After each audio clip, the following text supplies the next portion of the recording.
આજે રાતે ગણપતિની પૂજા કરીને ખાઈ લીધા ચીજ પીટાઈ પરોઠા. લોકમાં આવું તાર શું કે મિત્રો, મોજમાં ને જય શ્રી કૃષ્ણ બધાને. આજે જવાનું હતું કોલેજ એટલે પહોંચી ગયા હતા કૃષ્ણનગર ને ત્યાં તો મળી ગયો આપણને પ્રિન્સ. આજે વિજાપુર વાળી બસમાં ચડાયા હતા એટલે બેઠા બેઠા પીલાના હતા, કેમ કે આ બસમાં ભીડ એટલી હોય ને કે ઉભા ઉભા માથે પડે.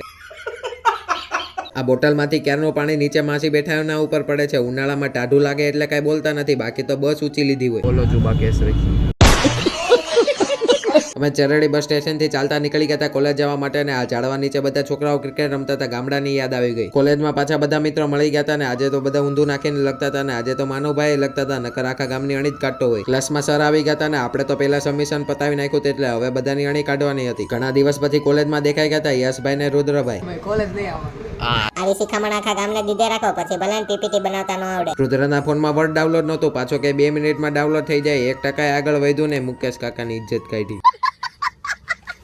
પછી આવી ગયા હતા જમવા માટે ને માનવને વેદ તો ઘરેથી ટિફિન લઈને આવ્યા હતા. પછી આપણે મંગાવી લીધા હતા ચીઝ પટાઈ પરોઠા. જમતો તો આ વચ્ચેથી લઈ ગયો મારું.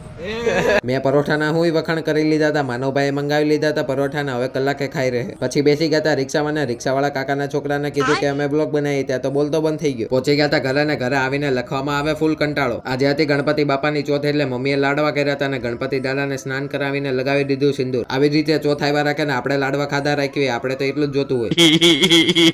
તમે હસતા રહેજો ને હસાવતા રહેજો. જય શ્રી કૃષ્ણ. લાઈક, ફોલો અને શેર કરવાનું ભૂલતા નહીં.